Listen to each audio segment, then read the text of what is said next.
A very good evening to all of you दोस्तों, स्वागत है आप सभी का वाईटी एजुकेशन में। 1200 प्रश्नों की सीरीज में हम आज देखेंगे चौथा सेट, और इस चौथे सेट में देखेंगे 150 प्रश्न जो कि आपकी परीक्षाओं से संबंधित है, और एक झलक उन कठिन प्रश्नों पे भी देंगे जो कि प्रीवियस ईयर में पूछे गए हैं। तो 1200 प्रश्नों के इस अभ्यास में चौथा सेट है आज। वीडियो पसंद है तो एक लाइक और शेयर जरूर कीजिएगा, और चैनल पे आप नए हैं तो चैनल को सब्सक्राइब कीजिएगा। तो चलिए पहले प्रश्न पे चलते हैं। आज का पहला प्रश्न है दोस्तों कि अपने शिलालेखों में अशोक सामान्यतः किस नाम से जाने जाते हैं।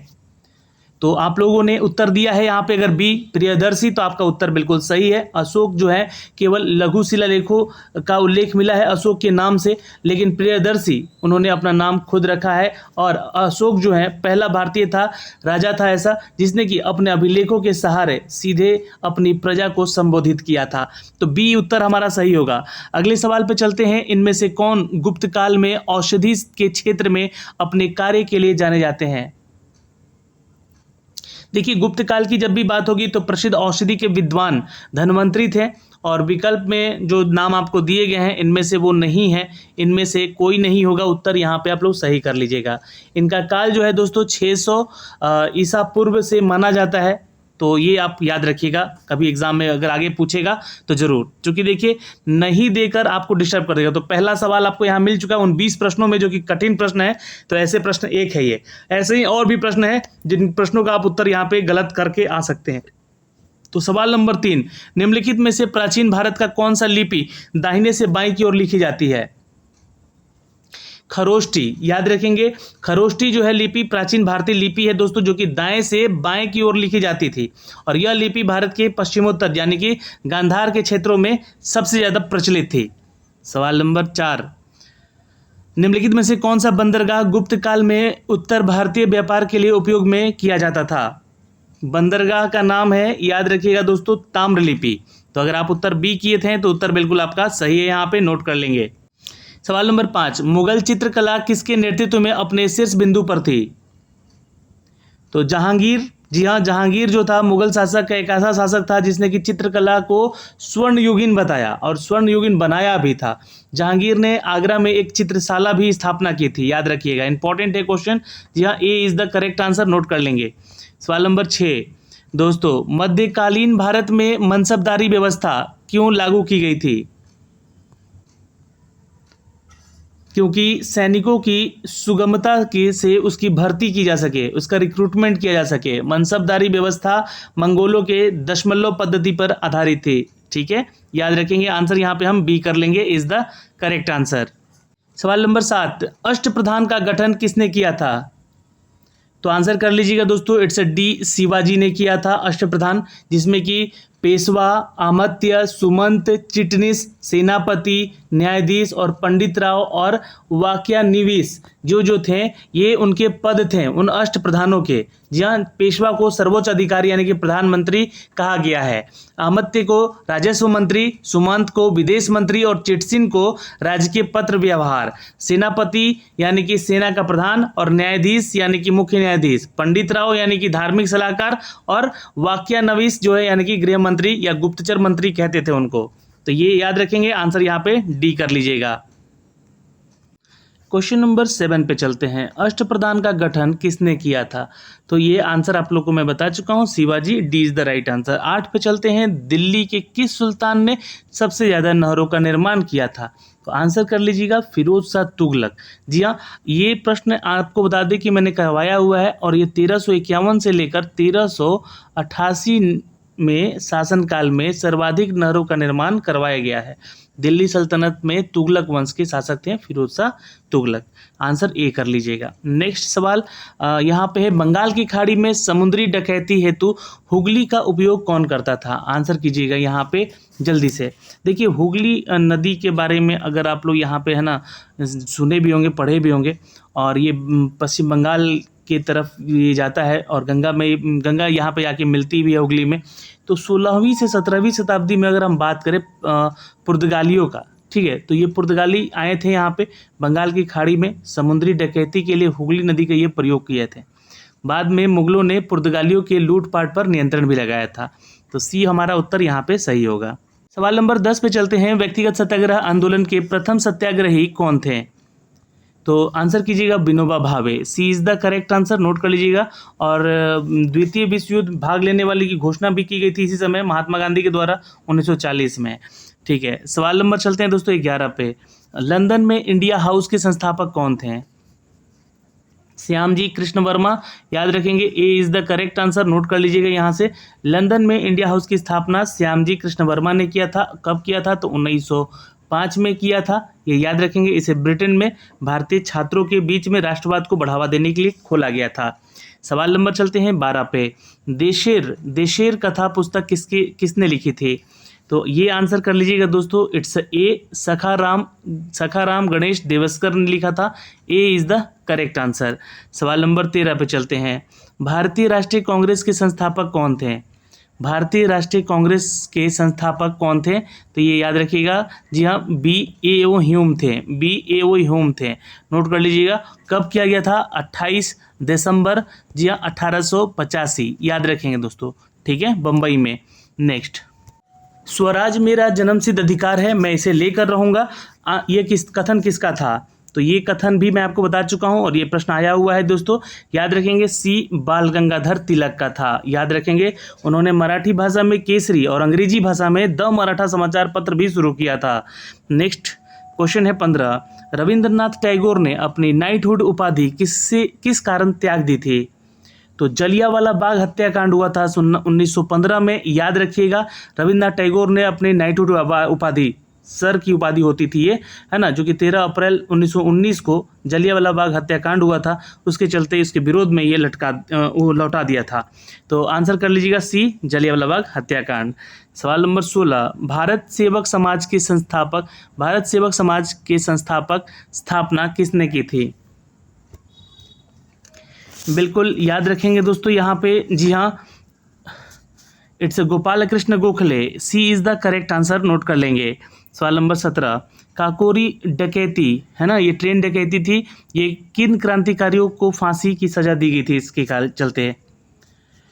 राम प्रसाद बिस्मिल और अशफाक उल्लाह, जी हाँ, 9 अगस्त 1925, याद रखिएगा दोस्तों, 9 अगस्त 1925 इंपॉर्टेंट डेट है। और ये जो है काकोरी ट्रेन डकैती की गई थी, जिसमें ट्रेन से खजाना लूटा गया था, हथियार लूटे गए थे और हथियार खरीदने के लिए भी ये योजना बनाई गई थी। तो राम प्रसाद बिस्मिल, अशफाक उल्लाह को यहाँ पे फांसी दी गई, इसके लिए आंसर ए हो जाएगा। नेक्स्ट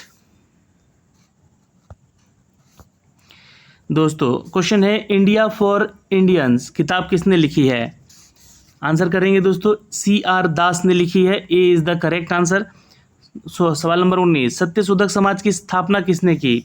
प्रश्न बताया हुआ है आप लोगों को, जी हाँ, Jyotiba Phule, B is the correct answer, note कर लीजिएगा। सवाल नंबर 20। भारतीय राष्ट्रीय कांग्रेस के प्रथम महिला अध्यक्ष कौन थी? याद रखिएगा, यहाँ पे भारतीय राष्ट्रीय कांग्रेस की प्रथम महिला से पूछा गया है, भारतीय महिला नहीं पूछा गया है। मैं ये क्वेश्चन बार बार आपको बता रहा हूँ और ये क्वेश्चन 2 बार रिपीट हो चुका है एग्जाम में, तो याद रखिएगा, श्रीमती एनी बेसेंट। ठीक है, कलकत्ता में बनाया गया था सन 1917 में इनको, ठीक है, पहली बार। और फिर 1925 में कानपुर में सरोजनी नायडू को बनाया गया, जो कि प्रथम भारतीय महिला अध्यक्ष बनी थी कांग्रेस की, तो ये याद रखिएगा। फिर 1933 में एक बनी थी दोस्तों, उनका नाम याद रखिएगा, जी हाँ, नलिनी सेनगुप्ता। ठीक है, वो तीसरी महिला अध्यक्ष थी, लेकिन दूसरी भारतीय महिला अध्यक्ष कहलाएंगी वो। सवाल नंबर चलते हैं 21 पे दोस्तों। ठगों का उन्मूलन किसके नेतृत्व में हुआ था? तो आंसर कीजिएगा, it's a B, captain Sleeman is the right answer. सवाल नंबर 22। अफगानिस्तान के प्रति आक्रामक नीति किस वायसराय ने अपनाई थी? लॉर्ड लिटिल, ये भी याद रखिएगा, क्वेश्चन एक्सपेक्टेड है और ये प्रीवियस ईयर का सवाल है। लॉर्ड लिटिल 1876 से लेकर 80 तक के कार्यकाल थे और अफगानिस्तान के प्रति आक्रामक नीति इन्होंने अपनाई थी, नोट कर लेंगे। लिटिल के समय ही द्वितीय आंग्ल अफगान युद्ध हुआ था। ठीक है, अब सवाल नंबर 23 पे चलते हैं। 1930 में महात्मा गांधी ने सविनय अवज्ञा आंदोलन कहाँ से प्रारंभ किया था? आंसर कीजिएगा, दांडी से। अब देखिए यहाँ पे 2 चीज़ें हैं, है ना, दांडी से और साबरमती से, माफ़ करेंगे आंसर मैंने यहाँ बता दिया। 1930 में महात्मा गांधी ने सविनय अवज्ञा आंदोलन कहाँ से प्रारंभ किया था? तो प्रारंभ हुआ था दोस्तों, जी हाँ, साबरमती से, खत्म हुआ था दांडी में जाके। ठीक है, तो ये यहाँ पे अगर प्रारंभ किया गया है, ये सवाल गलत था, 65वीं बीपीएससी का ये सवाल है। आपको बता दें कि दांडी में नमक कानून तोड़ा गया और यहीं से सविनय अवज्ञा आंदोलन की शुरुआत भी कही गई। ठीक है, तो आंसर याद रखिएगा। तो यहाँ पे क्वेश्चन को समझने का थोड़ा सा प्रयास कीजिएगा।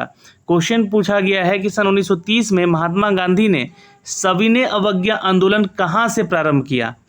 तो देखिए, दांडी मार्च जो है, दांडी मार्च शुरू हुआ था साबरमती से, लेकिन सवाल पूछा गया है सविनय अवज्ञा आंदोलन कहाँ से शुरू किया गया। तो ये शुरू कब हुआ? तो जब ये दांडी पहुंच गए तब। तो आंसर यहाँ पे बी ही करेंगे आप लोग। 6 अप्रैल 1930 को दांडी में नमक कानून तोड़ा गया था और यहीं से सविनय अवज्ञा आंदोलन की शुरुआत की गई थी। तो ये याद रखिएगा। 78 अनुयायी इनमें साथ में थे। साबरमती आश्रम से दांडी मार्च यात्रा इन्होंने शुरू किया था दोस्तों। ठीक है, तो सविनय अवज्ञा आंदोलन कहाँ से? तो दांडी से। आंसर बी ही कीजिएगा यहाँ पे आप लोग। सवाल नंबर 24, साराबंदी आंदोलन 1922 किसके नेतृत्व में प्रारंभ हुआ था? आंसर करेंगे बी, सरदार वल्लभ भाई पटेल। जी हाँ। सवाल नंबर 25, भारत के विभाजन के समय भारतीय राष्ट्रीय कांग्रेस का अध्यक्ष कौन था? बिल्कुल याद रखेंगे, JB Kripalani. A is the correct answer, note कर लीजिएगा। सवाल नंबर 26, वह प्रथा जिसके तहत किसान और स्वयं भूमि का मालिक होता है और सरकार को भू राजस्व भुगतान के लिए जिम्मेदार माना जाता है। जी हाँ, वो थी रैयतवाड़ी प्रथा। रैयतवाड़ी प्रथा जो है कब शुरू की गई थी? सन 1802 में शुरू की गई थी। मद्रास में तत्कालीन गवर्नर थे टॉमस मुनरो, जिन्होंने ये मद्रास, बम्बई और असम में इसको सबसे पहले लागू भी किया गया था दोस्तों। सवाल नंबर 27, कश्मीर घाटी के अंतिम मुस्लिम शासक यूसुफ शाह चक, जिन्हें मुगल सम्राट अकबर द्वारा बिहार में निर्वासित किया गया था, दफन किया गया था, तो आंसर कीजिएगा दोस्तों, कहाँ पे? तो Nalanda. D is the correct answer, note कर लीजिएगा। सवाल नंबर 28, बिहार राज्य पर्यटन विकास निगम के टैगलाइन क्या है? बिहार राज्य पर्यटन विकास निगम का टैगलाइन क्या है? जी हाँ, यह है ब्लिसफुल बिहार। क्या है? ब्लिसफुल बिहार। नोट कर लीजिएगा आंसर यहाँ पे। जी हाँ, क्या हो जाएगा? C is the right answer. Next question पे, सवाल नंबर 29 पे चलते हैं। बिहार राज्य में गंगा के किनारे स्थित जिलों का संख्या क्या है? तो आंसर कर लीजिएगा दोस्तों, यहाँ पे 12 हैं। नोट कर लीजिएगा, गंगा के किनारे बसने वाले शहर पूछा गया है, जिलों का संख्या। ठीक है, जिलों हैं 12 जिले हैं, और बक्सर है, वैशाली है, खगड़िया है, भोजपुर है, समस्तीपुर है, कटिहार है, सारण है, बेगूसराय है, भागलपुर, पटना, मुंगेर और लखीसराय। ये 12 नाम थे। सवाल नंबर 30, निम्नलिखित में कौन सा वन्य जीव अभ्यारण्य बिहार के मुंगेर जिला में स्थित है? आंसर कीजिएगा, इट्स सी, भीम बांध। सवाल नंबर चलते 31 पे, 2011 की जनगणना के अनुसार बिहार के किस जिले में सर्वोच्च लिंगानुपात दर्ज किया गया है? बिल्कुल याद रखेंगे, इट्स बी, गोपालगंज में। नोट कर लीजिएगा दोस्तों, 879 महिलाएं हैं 1000 पुरुषों पे। ठीक है, और ये लिंगानुपात मतलब बच्चों, शिशुओं की बात हो रही है, पुरुषों और महिलाओं की बात हो रही है। अगर शिशु लिंगानुपात बोलता तो वो अलग होता। और ठीक है, ये ध्यान रखिएगा। और गोपालगंज में ये है माफ़ करेंगे यार, ये जो है ना 1021 है। ठीक है, 1000 पुरुषों पे 1000 महिलाएं हैं, यानी फीमेल है, ये मेल हैं, महिलाएं ज़्यादा हैं यहाँ पे। और सबसे कम जो है ना वो है 879। कहाँ पे भाई? तो ये मुंगेर में है, याद रखिएगा। ठीक है, ये मुंगेर में है सबसे कम लिंगानुपात। सवाल नंबर 32, निम्नलिखित में कौन सा जिला सबसे अधिक घने पतझड़ वाले वन क्षेत्र से घिरा है? वन क्षेत्र से घिरा है बोला गया है। तो 32 का उत्तर कीजिएगा, A is the correct answer, पश्चिमी चंपारण। सवाल नंबर 33, बिहार के किस जिला में गंगा नदी सबसे लंबी है? चलिए, क्वेश्चन नंबर यहाँ पे, बिहार में किस जिले में गंगा नदी सबसे लंबी है? तो ये याद रखिएगा, 33 का यहाँ पे होगा पटना जिला में, ठीक है, याद रखेंगे। नेक्स्ट है यहाँ पे 2011 की जनगणना के अनुसार बिहार के किस जिला में सर्वोच्च घनी आबादी दर्ज की गई है? तो घनी आबादी है दोस्तों शिवहर में, चूंकि छोटा जिला है और यहाँ पे घनत्व ज़्यादा है, मतलब क्षेत्रफल के अनुसार, इसलिए ये घनी आबादी वाला क्षेत्र है, याद रखेंगे, ठीक है। और आंसर हो जाएगा ए शिवहर। सवाल नंबर 35, भागलपुर में नमक सत्याग्रह का नेतृत्व किसने किया था? तो याद रखेंगे, इंपॉर्टेंट क्वेश्चन है, आ चुका है एग्जाम में। महादेव लाल सराफ थे उनका नाम। जी हाँ, B is the correct answer. Gandhi ji के द्वारा ये चलाया गया था नमक सत्याग्रह, जिससे प्रेरित होकर बिहार में कई जगहों पर नमक सत्याग्रह चलाया गया और बिहार के भागलपुर में महादेव लाल सराफ के नेतृत्व में नमक सत्याग्रह संचालित भी किया गया था। सवाल नंबर चलते हैं दोस्तों 36 पे। सन 1939 में बिहार में अंबारी सत्याग्रह का नेतृत्व किसने किया था? तो ये भी बिहार का क्वेश्चन है, याद रखिएगा, आंसर कीजिएगा Rahul Sankrityayan. A is the correct answer, note कर लीजिएगा, सन 1939। सवाल नंबर 37 दोस्तों, यहाँ पे बिहार में सर्च लाइट समाचार पत्र के संपादक कौन थे? तो आंसर कीजिएगा सन 1918 में। जी हाँ, द सर्च लाइट के प्रथम संपादक बने सैयद हैदर हुसैन। तो आंसर यहाँ पे करेंगे, जी हाँ। और उसके अलावा यहाँ पे पूछा गया कि संपादक कौन है, ठीक है। तो इसने सविनय अवज्ञा आंदोलन और भारत छोड़ो आंदोलन की महत्वपूर्ण भूमिका निभाई थी। द सर्च लाइट के प्रथम संपादक बने थे सैयद हैदर हुसैन। तो यहाँ नाम तो दिया ही नहीं है। और अच्छा, एक मिनट, यहाँ पे मुरली मोहन प्रसाद भी नाम दिया गया है, याद रखिएगा, क्योंकि बाद में लंबे समय तक इसका प्रकाशन जो है मुरली मनोहर प्रसाद ने ही किया था। तो प्रकाशन यहाँ पे दे दिया गया है इनका नाम, प्रकाशन वाला नाम, इसलिए यहाँ पे आंसर मैं सी करना चाहूँगा। बट यहाँ पे आंसर जो है आप ई कीजिएगा मेरी तरफ से, है ना, इसलिए क्योंकि ये गलत उत्तर हो जाएगा। ये प्रकाशन किए थे। संपादक कौन थे? तो अब सैयद हैदर हुसैन थे, ठीक है। चलिए सवाल नंबर चलते हैं दोस्तों 38 पे। सन 1931 में बिहार समाजवादी पार्टी का गठन किसने किया था? 38 का उत्तर कर लीजिएगा दोस्तों, फूलन प्रसाद वर्मा ने किया था, याद रखिएगा, सन 1931 समय था। बिहार में 1857 के विद्रोह का नेतृत्व किसने किया था? बिल्कुल याद रखेंगे दोस्तों, यहाँ पे आंसर कीजिएगा वीर कुंवर सिंह थे। जी हाँ, जगदीशपुर से ये संबंधित हैं। सवाल नंबर 40, असहयोग आंदोलन के दौरान बिहार में कृषकों का नेतृत्व किसने किया था?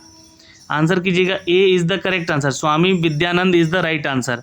सवाल नंबर चलते हैं 41 पे। आधुनिक बिहार का निर्माता किसे माना जाता है? आधुनिक बिहार का निर्माता हम दोस्तों सच्चिदानंद सिन्हा को कहते हैं। A is the correct answer, note कर लीजिएगा। सवाल नंबर चलते हैं 42 पे। बिहार प्रांतीय किसान सभा का गठन किसने किया है? बिल्कुल याद रखिएगा, स्वामी सहजानंद सरस्वती ने किया है। A is the correct answer, note कर लेंगे। सवाल नंबर 43, डच ईस्ट इंडिया कंपनी ने किस वर्ष अपनी फैक्ट्री पटना में स्थापित की थी?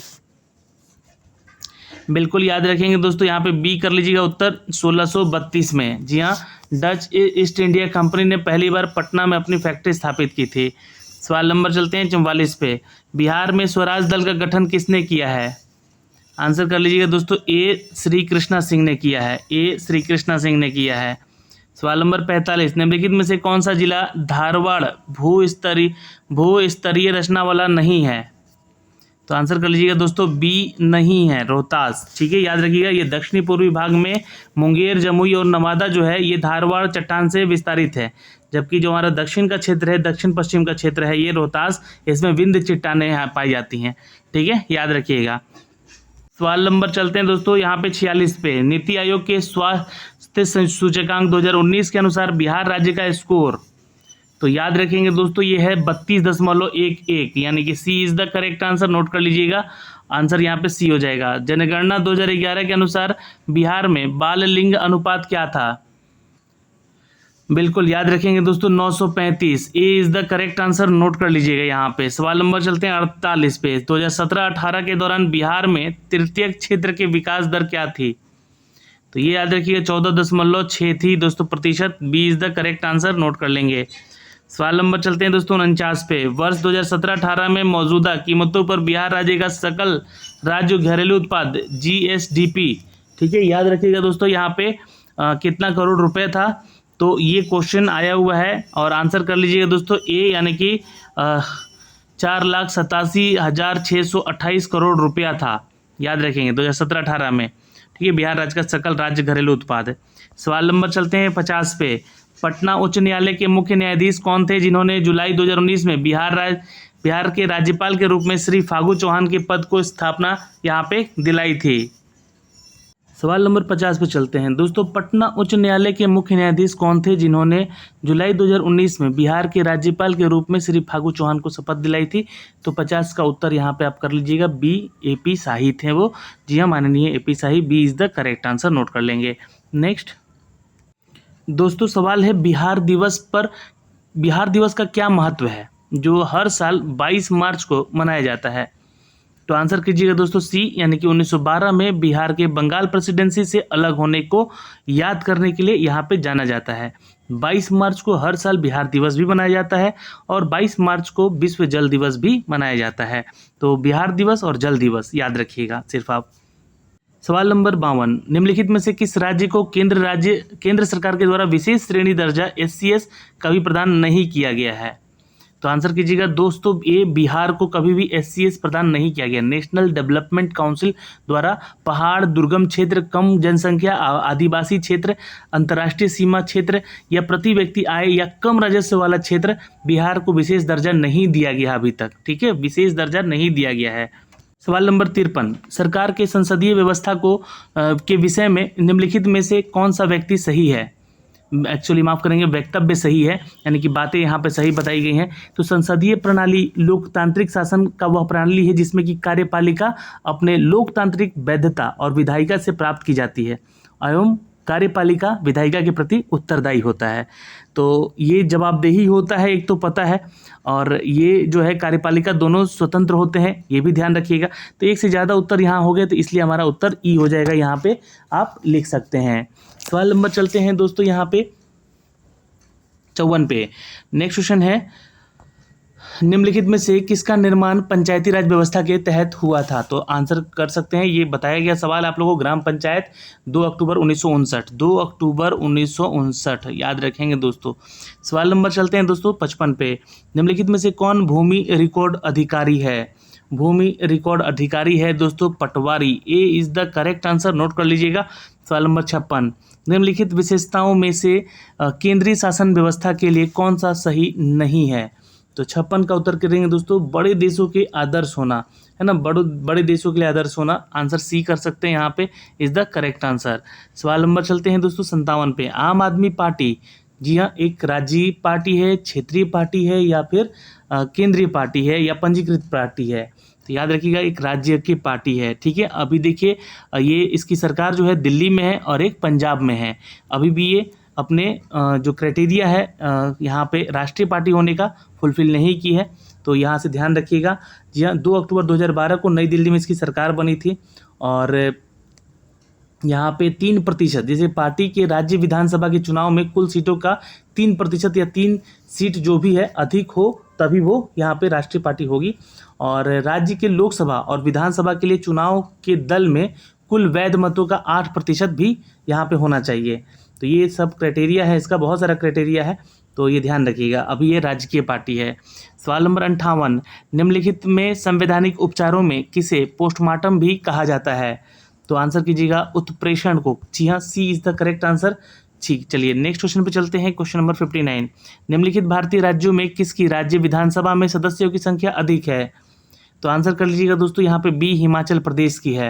हिमाचल प्रदेश में कुल कितने हैं? 68 है। ठीक है, अरुणाचल में 60 है, मणिपुर में 60 है और मेघालय में भी 60 है, इसलिए आंसर यहाँ पे हम बी कर लेंगे। ठीक है, नोट कर लीजिएगा। वैसे तो सबसे ज़्यादा देखा जाए तो उत्तर प्रदेश का है 403। ठीक है, कभी पूछ ले एग्जाम में तो। सवाल नंबर चलते हैं दोस्तों 60 पे। भारत के वरीयता क्रम जो है उसमें निम्नलिखित में से कौन पहले आता है? तो यूपीएससी का अध्यक्ष जो होता है इसमें आप देखेंगे तो सबसे पहले इनको टॉप पे रखा जाएगा। ठीक है, और यहाँ पे इन सीरीज में, उसके बाद दोस्तों यहाँ पे जो कि महालेखा परीक्षक तथा मुख्य चुनाव आयुक्त जो कि 9वां ए रैंक पर है, और यूपीएससी का अध्यक्ष पहले वरीयता में इसमें शामिल होंगे। तो A is the right answer, note कर सकते हैं। सवाल नंबर चलते हैं दोस्तों यहाँ पे 61 पे। दोस्तों क्वेश्चन है कि कन्याकुमारी से सटी पहाड़ियाँ कौन सी हैं? तो बिल्कुल आंसर 61 का कर लीजिएगा, सी, यानी कि जी हाँ, कार्डमम पहाड़ियाँ इज द राइट आंसर। सवाल नंबर चलते हैं 62 पे। निम्नलिखित में गंगा नदी घाटी का भाग कौन उप नदी है? गंगा नदी घाटी का भाग कौन सी उप नदी है? तो 62 का यहाँ उत्तर कर लीजिएगा दोस्तों उत्तरी कोयल, ठीक है, उत्तरी Koel, B is the correct answer, note कर लीजिएगा, नोट कर लेंगे। सवाल नंबर 63, निम्नलिखित में से किस पहाड़ी पर चाय बागान नहीं है? नहीं बोल दिया गया है, इसलिए 63 का आंसर गिरनार पहाड़ी कर लीजिएगा, ठीक है, यहाँ पे चाय के बागान नहीं है।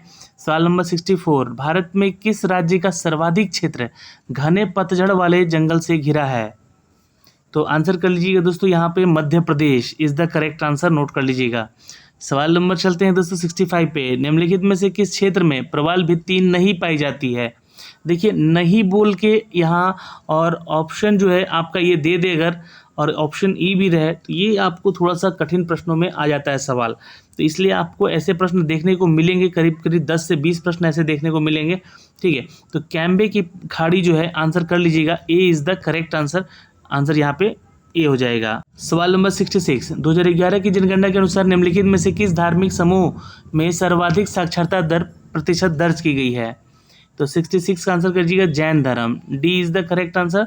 ये 2011 की जनगणना के अनुसार 86% लोग जो हैं इस धर्म के साक्षर हैं। उसके बाद देखा गया दोस्तों मुसलमानों को या माफ़ करेंगे, उसके बाद हिंदू सिख को 67%, माफ़ करेंगे। इसके बाद अगर देखा जाए तो बौद्ध धर्म है 72 है, ईसाई धर्म 74 है ना, तो ईसाई धर्म होगा, ठीक है। जैन, फिर ईसाई, फिर उसके बाद सिख, तब जाके हिंदू 63% साक्षर हैं। सवाल नंबर 67, निम्नलिखित में से जनजाति और राज्य की कौन सी जोड़ी सही नहीं है? सवाल नंबर आंसर कीजिएगा Toda Kerala is the right answer, D is the right answer, note कर लेंगे। सवाल नंबर 68, निम्नलिखित में से भारत का कौन सा औद्योगिक आर्थिक गलियारा जापान के सहयोग से विकसित किया जा रहा है? बिल्कुल याद रखेंगे दोस्तों, it's C, Delhi Mumbai is the right answer, note कर लेंगे। भारत तथा जापान के सहयोग से दिल्ली मुंबई गलियारा को विकसित किए जाने की घोषणा 2006 में की गई थी। दिल्ली मुंबई औद्योगिक गलियारा परियोजना जो है DMIC के तहत शुरू की गई। दिल्ली जो है वित्तीय राजधानी हमारी राजधानी है, और इसको मुंबई, वित्तीय राजधानी मुंबई के बीच इसको एक औद्योगिक विकास परियोजना में जोड़ा गया है। सवाल नंबर 69, निम्नलिखित में से कौन सा देश भौगोलिक क्षेत्र की दृष्टि से सीमा रहित सबसे बड़ा देश है? 69 का आंसर कर लीजिएगा दोस्तों, it's C, Japan is the correct answer. सवाल नंबर 70, सर्वाधिक उत्तरी दक्षिण लंबाई वाली सीमा वाला देश कौन सा है?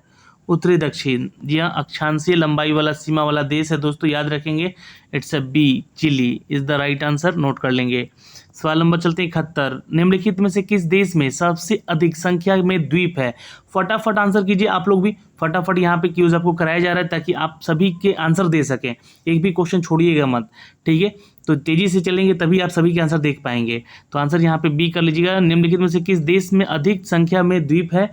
तो याद रखिएगा दोस्तों, यहाँ पे जी हाँ 71 का आंसर हो जाएगा, Indonesia is the correct answer, note कर लेंगे। सवाल नंबर चलते हैं 72 पे, निम्नलिखित में कौन सा देश विश्व का सबसे अधिक केसर उत्पादन वाला देश है? 72 का उत्तर कर लेंगे दोस्तों, Iran, D is the correct answer, note कर लीजिएगा। सवाल नंबर 73 पे चलते हैं दोस्तों, यहाँ पे निम्नलिखित में से कौन सा देश विश्व का सबसे अधिक यूरेनियम उत्पादन करने वाला देश है? तो आंसर कर लीजिएगा दोस्तों, A, Kazakhstan is the right answer, note कर लेंगे। सवाल नंबर 74, भारत में न्यूनतम समर्थन मूल्य का निर्धारण कौन करता है? तो ये करता है कृषि लागत और मूल्य आयोग, ठीक है, MSP, ठीक है, याद रखिएगा, न्यूनतम समर्थन मूल्य की किसी भी फसल पर वह अपना मूल्य न्यूनतम निर्धारित करता है। तो आंसर यहाँ पे हम ए कर सकते हैं, इज द राइट आंसर। सवाल नंबर चलते हैं 75 पे, हिंदू वृद्धि दर किससे संबंधित है? तो आंसर कर लीजिएगा दोस्तों, इट्स डी, GDP से संबंधित है, जी हाँ, GDP यानी कि B is the correct answer, note कर लीजिएगा। सवाल नंबर चलते हैं दोस्तों 76 पे, आंसर करेंगे, छठी पंचवर्षीय योजना के दौरान निम्नलिखित में से कौन सा कार्यक्रम शुरू किया गया था? देखिए यह 1980 से लेकर जी हाँ 85 तक के बीच में छठी पंचवर्षीय योजना आई थी। 2 अक्टूबर 1980 को एकीकृत करके ये विकास योजना की शुरुआत की गई थी, जी हाँ, एकीकृत ग्रामीण विकास योजना। सवाल नंबर चलते हैं 77 पे, दोस्तों अंत्योदय कार्यक्रम का सर्वप्रथम किस राज्य में शुरू किया गया था? तो आंसर कर लीजिएगा दोस्तों, यहाँ पे it's D, Rajasthan is the correct answer. Next question पे चलते हैं दोस्तों, वर्ष 2017 में मांस और मांस से निर्मित वस्तुओं के निर्यात पर भारत की हिस्सेदारी कितनी है? 5% की है, याद रखेंगे। 2017 में मांस और मांस से निर्मित वस्तुओं के निर्यात में भारत की भागीदारी 5% रही है। भारत दुनिया का 5वां सबसे बड़ा मांस निर्यातक देश है, यानी कि ये मांस बेचता है, सबसे बड़ा 5वां देश है, मतलब विश्व का सबसे 5वां बड़ा देश है, याद रखिएगा। WTO की रिपोर्ट के अनुसार भारत में बीफ जो है, यानी कि जो गाय भैंस या बैल के जो मांस होते हैं, ये निर्यात किए जाते हैं ब्राज़ील में, ठीक है। तो प्रथम स्थान ब्राज़ील पे है और 5वां स्थान भारत का है। सवाल नंबर चलते हैं दोस्तों 79 पे।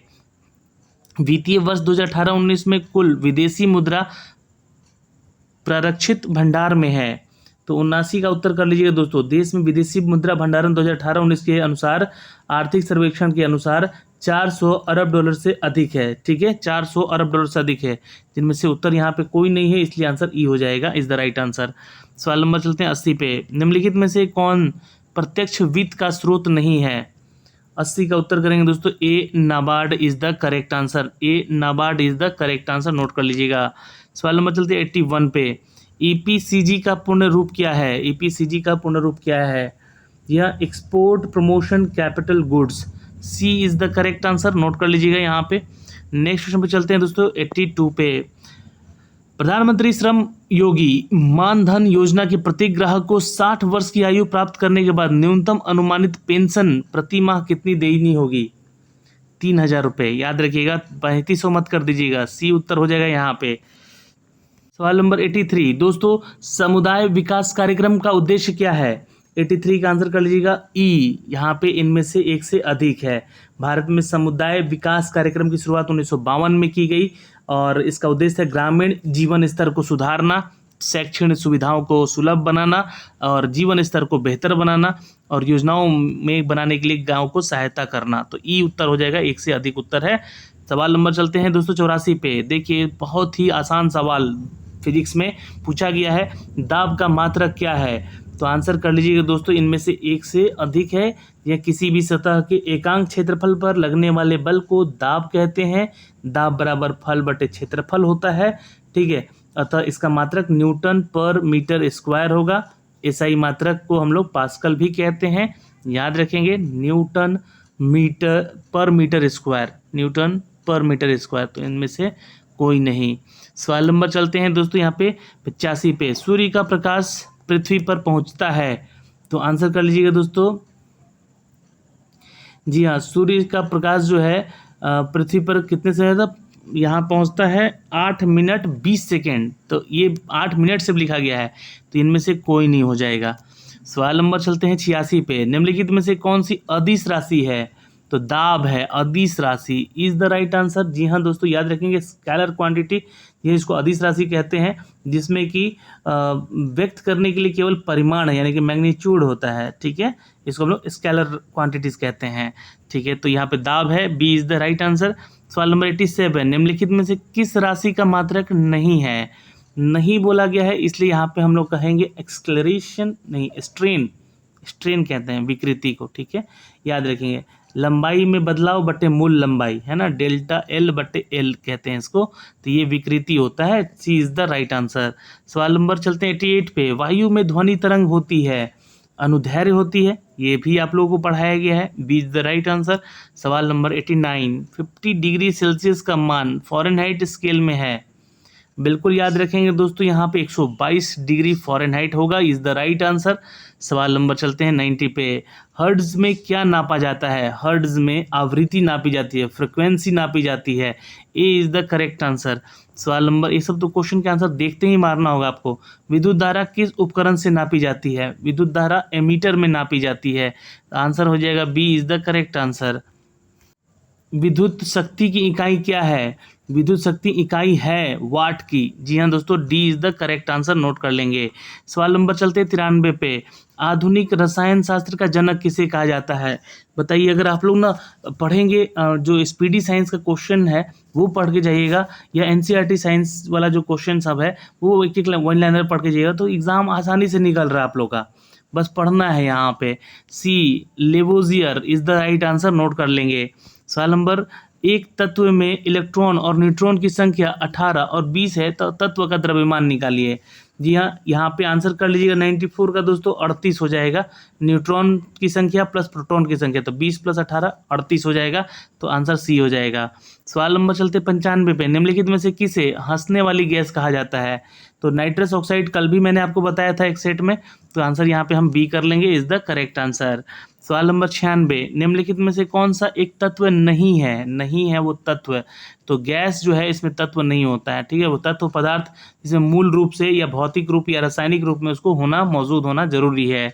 सवाल नंबर चलते हैं 97 पे, पानी का पीएच मान पूछ लिया गया था, तो ये उदासीन होता है, 7 होता है, शुद्ध जल को उदासीन माना जाता है, तो आंसर हम बी कर लेंगे। सवाल नंबर 98, ग्रीन हाउस गैसों में मुख्य घटक क्या होते हैं? आंसर कर लेंगे दोस्तों यहाँ पे, वे गैस जो कि पृथ्वी, वातावरण और बादलों द्वारा उत्सर्जित ऊष्मीय अवरक्त विकिरणों को अवशोषित कर देता है, उत्सर्जित कर देता है, ग्रीन हाउस इफेक्ट या गैस कहलाता है। तो ई उत्तर कीजिएगा यहाँ पे, ठीक है। E is the correct answer, इनमें से कोई नहीं। सवाल नंबर 99, ऑक्सीजन अनुपस्थित होती है, बिल्कुल ये रासायनिक रूप से केरोसिन और हाइड्रोकार्बन का एक मिश्रण होता है, तो केरोसिन तो दिया गया है, तो ये उत्तर कर सकते हैं यहाँ से हम लोग। सवाल नंबर 100, प्राकृतिक रबड़ किसका बहुलक है? तो रबड़ जो होता है ना, आइसोप्रीन का बहुलक होता है, तो याद रखिएगा isoprene is the right answer, note कर लेंगे आप यहाँ से, ठीक है। अब फटाफट और देखते हैं, 50 प्रश्न है यहाँ पे। ग्लूकोज का सूत्र क्या है? जी ये आंसर कीजिएगा यहाँ पे C6H12O6, C6H12O6, आंसर सी कर लीजिएगा यहाँ पे नोट करके, ठीक है। नेक्स्ट क्वेश्चन पे चलते हैं दोस्तों। यहाँ पे CO यानी कि कार्बन मोनोऑक्साइड समूह का आबंध क्रम क्या है? तो आंसर कर लीजिएगा D3 होता है। आबंध यानी कि बॉन्ड ऑर्डर कहते हैं इसको, परमाणुओं की एक जोड़ी जिसके बीच में रासायनिक बंधनों को संख्याओं को दर्शाया जाता है, तो आंसर हम यहाँ पे 3 कर लेंगे, इज द राइट आंसर। क्या होता है भाई? 1/2 × A - B, यही होता है, तो ये ध्यान रखिएगा। सवाल नंबर 103 पे, जीव विज्ञान और पर्यावरण से संबंधित, शरीर का तापमान नियंत्रित कौन करता है? सी यानी कि it's C, hypothalamus is the right answer. पुस्तक द ओरिजिन ऑफ स्पीसीज बता चुके हैं आप लोगों को, डार्विन ने लिखा था, D is the correct answer, note कर लीजिएगा, फटाफट आंसर कीजिए यहाँ पे इसका। तो शैवाल और कवक के मिलने वाले लाइकेन बनाता है, जिसे हम लोग क्या कहते हैं? तो देखिए इसको कहते हैं म्यूटिलिज्म, म्यूटिलिज्म यानी कि सहजीविता कहते हैं इसको, ठीक है। तो आंसर यानी कि बी कर लीजिएगा, इज द करेक्ट आंसर। सवाल नंबर 106, जहां जीव रहता है उस सटीक जगह को क्या कहते हैं?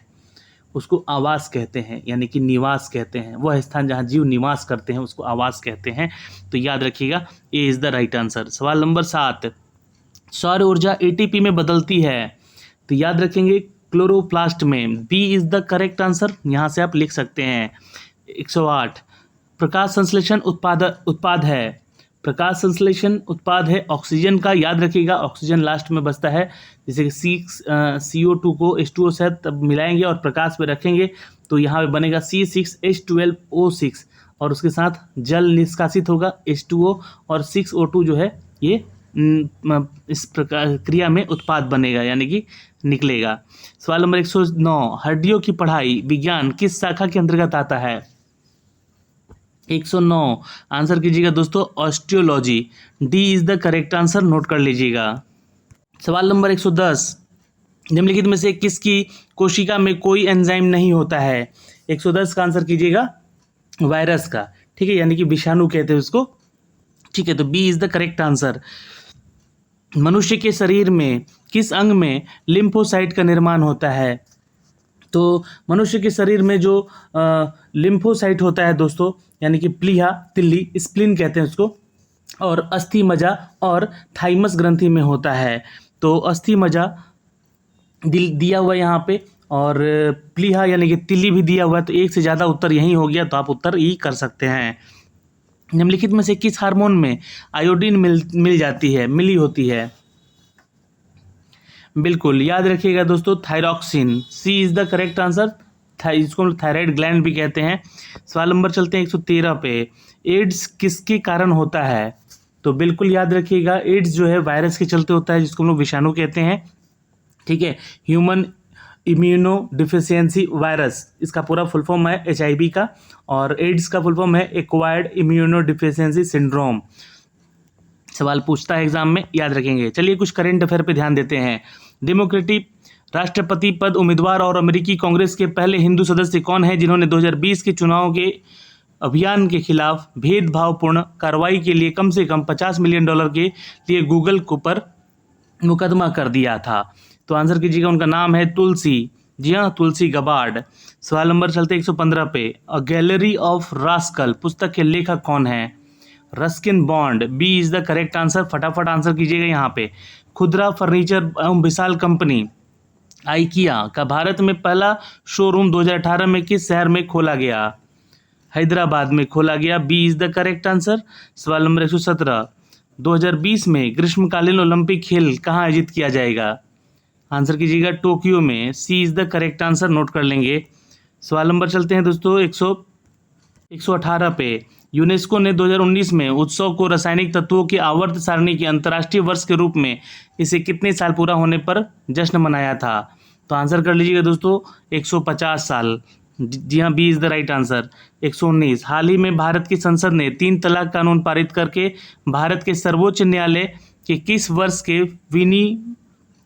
विनिर्णय को समर्थन दिया जिसने 3 तलाक को असंवैधानिक बना दिया? आंसर कीजिएगा दोस्तों, 2017 में। D is the correct answer. सवाल नंबर 20। ब्रिक्स शिखर सम्मेलन 2019 कहाँ आयोजित होने वाला है? बिल्कुल, Brazil is the right answer.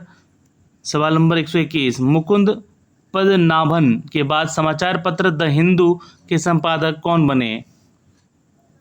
जी हाँ, सुरेश नामवत। सवाल नंबर चलते हैं 122 पे। प्रधानमंत्री नरेंद्र मोदी ने हाल ही में मंडल बांध परियोजना की नींव किस नदी पर बनाने के लिए रखी थी? उत्तरी Koel. D is the correct answer. सवाल नंबर 123। जुलाई 2019 में बिहार के महापाषाणिक स्थान जो कि मेगालिथिक के पहले प्रलेखन के लिए विशेषज्ञों ने निम्नलिखित में से किस जिले के दौरा किया है? तो आंसर कर लीजिएगा दोस्तों यहाँ पे, बी कैमूर जिला। सवाल नंबर चलते हैं दोस्तों 124। हाल ही में अबू धाबी में आयोजित इस्लामिक सहयोग संगठन के विदेशी मंत्रियों को परिषद के 46वें सत्र में भाग लेने के लिए किस देश को मेजबान यूएई के गेस्ट ऑफ ऑनर के रूप में आमंत्रित किया गया? भारत को, याद रखेंगे। C is the correct answer. सवाल नंबर 125। दोस्तों हाल ही में इसरो के CNES एक संयुक्त समुद्री निगरानी प्रणाली स्थापित करने के लिए समझौते पर हस्ताक्षर किए। CNS किस देश की अंतरिक्ष एजेंसी है? बिल्कुल, फ्रांस की है, याद रखेंगे। सवाल नंबर चलते हैं 26 पे। पराग्वे की राजधानी कौन सी है जहां भारत के उपराष्ट्रपति ने 2019 में दौरा किया था? अनसियन, नोट कर सकते हैं। A is the correct answer. सवाल नंबर चलते हैं 127 पे। हाल ही में संयुक्त राष्ट्र पर्यावरण सभा का 4था सत्र UNEA 4 कहाँ आयोजित किया गया? आंसर कीजिएगा, डी नैरोबी केन्या में। सवाल नंबर चलते 128 पे। मार्च 2019 में सरकार द्वारा भारतीय सांकेतिक भाषा शब्दकोश के किस संस्करण का विमोचन किया गया? बिल्कुल, आंसर कर लीजिएगा दोस्तों यहाँ पे दूसरा। ये दूसरा संस्करण था। जी हाँ। सवाल नंबर चलते हैं दोस्तों 129 पे। मनोहर पर्रिकर की जगह हाल ही में उनकी मृत्यु पर गोवा के मुख्यमंत्री के रूप में किसने पदभार संभाला? प्रमोद सावंत ने। सी इज द राइट आंसर। सवाल नंबर 130। 2018 के लिए अंतर्राष्ट्रीय गांधी शांति पुरस्कार विजेता कौन है? योही ससाकावा, याद रखेंगे दोस्तों यहाँ पे। ए इज द करेक्ट आंसर। सवाल नंबर चलते हैं 131 पे। विश्व का पहला ऊंट अस्पताल किस शहर में स्थित है? दुबई में है। D is the correct answer.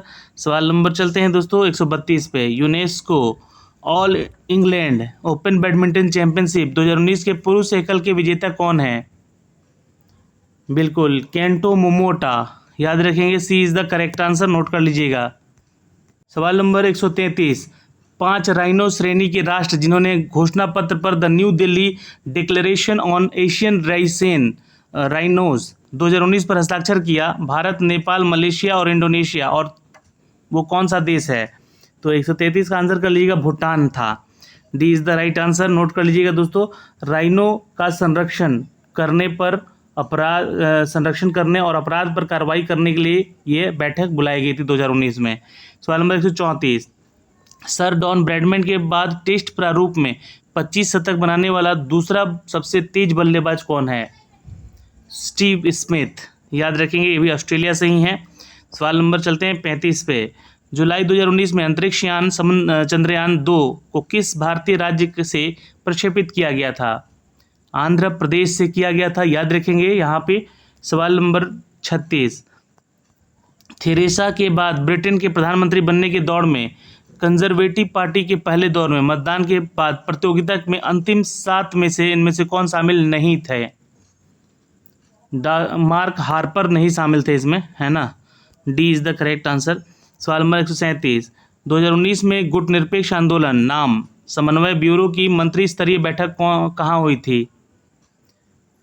Venezuela में हुई थी, याद रखिएगा, ये इज द करेक्ट आंसर। सवाल नंबर 138। सैयद अकबरुद्दीन से पहले संयुक्त राष्ट्र में भारत का स्थायी प्रतिनिधि कौन था? बिल्कुल याद रखेंगे दोस्तों, आंसर करेंगे सी, अशोक कुमार मुखर्जी। सवाल नंबर चलते हैं दोस्तों यहाँ पे 139। भारत में मतदान के लिए प्रयोग की जाने वाली मशीन वीवीपैट का संस्करण क्या है? ठीक है, याद रखिएगा M3, C is the correct answer. सवाल नंबर 140। बिहार में कृषि कुंभ मेला 2019 में कहाँ आयोजित किया गया था? कृषि कुंभ मेला मोतिहारी में हुआ था दोस्तों, B is the correct answer, note कर लीजिएगा। अब सवाल देखिए यहाँ पे कुछ मैथमेटिक्स के हैं और आपके रीजनिंग के हैं, तो मैं आपको आंसर बता देता हूँ, है ना। आप लोग इसको सॉल्व कीजिएगा। 141 का यहाँ पे आंसर हो जाएगा 39/4 सी। और इस सवाल को सॉल्व कीजिएगा तो यहाँ पे आंसर 2 निकल कर आएगा, डी। और यहाँ पे अगर देखें तो 146 पे अगर आप देखेंगे तो आपका उत्तर यहाँ पे हो जाएगा 2.25:1 सी। और 147 का उत्तर यहाँ पे देखिएगा तो 8 घंटे यहाँ पे उत्तर होगा। और 143 का आंसर यहाँ पे अगर करेंगे तो यहाँ पे आंसर 125 हो जाएगा, याद रखिएगा। और 148 का श्रेणी कंप्लीट कीजिएगा तो यहाँ पे आंसर आ जाएगा दोस्तों, जी हाँ, डी यानी कि 64, ठीक है। और यहाँ पे 144 पे अगर देखें तो 2 रेलगाड़ियों के जो सवाल है या रेलगाड़ी से संबंधित है, तो यहाँ पे आंसर 6 सेकंड का निकल कर आएगा, सी। और 145 का अगर आंसर देखेंगे यहाँ पे तो आंसर यहाँ पे 9 आ जाएगा। और 149 का यहाँ पे अगर आंसर देखेंगे, जी हाँ, 149 का तो ये हो जाएगा 5 सेंटीमीटर। और 150 का आंसर देखिएगा तो 24 हो जाएगा यहाँ पे। तो इस सवालों को जरूर बनाइएगा, है ना। और यहाँ से ये प्रश्न खत्म होते हैं। और ये जो सीरीज बनाया गया आपका, ये 65वीं BPSC का सवाल था सब, है ना, प्रीवियस ईयर का पेपर था जिसे कि हमने आप तक पहुँचाया है। इन कठिन प्रश्नों में 20 ऐसे प्रश्न थे जो कि आपसे सॉल्व नहीं हो सकते थे, कठिन थे, मतलब कि वहाँ नहीं और उपयुक्त में से सभी और इनमें से नहीं वाले ऑप्शन आपको डिस्टर्ब कर रहे थे, जिनमें से ये प्रश्न आपके सामने हमने प्रस्तुत किया। आपने कितने सवालों के जवाब दिए कमेंट सेक्शन में कमेंट करके ज़रूर बताएंगे। ऑल द बेस्ट, जय हिंद, जय बिहार।